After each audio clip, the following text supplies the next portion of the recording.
Hello, അസ്സലാമു അലൈക്കും. ഞാൻ ഇന്നിവിടെ ഉണ്ടാക്കാൻ പോകുന്നത് ബീഫ് കറിയാണ്. ബീഫ് കറി ഉണ്ടാക്കുന്നതിന് വേണ്ടി ബീഫ് നന്നായി കഴുകി വെക്കുക. തക്കാളി, ഇഞ്ചി, വെളുത്തുള്ളി, വേപ്പില, സവാള, കുരുമുളക്, ജീരകം ഇവയെല്ലാം തയ്യാറാക്കി വെക്കുക.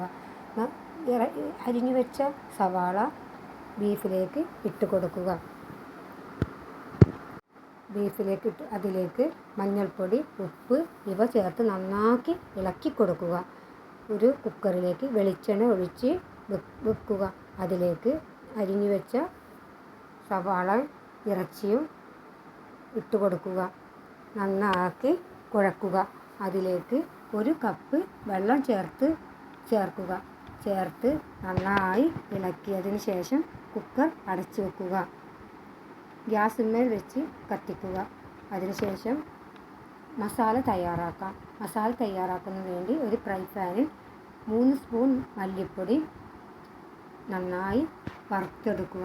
ബ്രൗൺ കളറായി വരുമ്പോൾ അതിലേക്ക് 1 സ്പൂൺ മുളക് പൊടി, മഞ്ഞൾപ്പൊടി ഇവ ചേർത്ത് ഇളക്കുക. അതിലേക്ക് 2 ഏലക്ക ചേർക്കുക. അത് നന്നായി വറുത്തതിന് ശേഷം ഒരു ബൗളിലേക്ക് മാറ്റുക. അതിനുശേഷം ഫ്രൈ പാനിൽ വെളിച്ചെണ്ണ ഒഴിച്ച് അരിഞ്ഞു വെച്ച ഇഞ്ചി, വെളുത്തുള്ളി, കുരുമുളക്, ഉലുവ ഇവ എല്ലാം ചേർത്ത് ഇളക്കുക.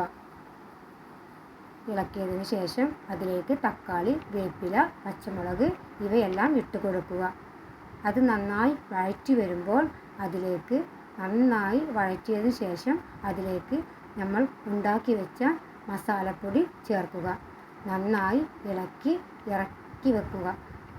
വെന്ത ഇറച്ചിയിലേക്ക് ഈ മസാല ഇട്ട് കൊടുക്കുക.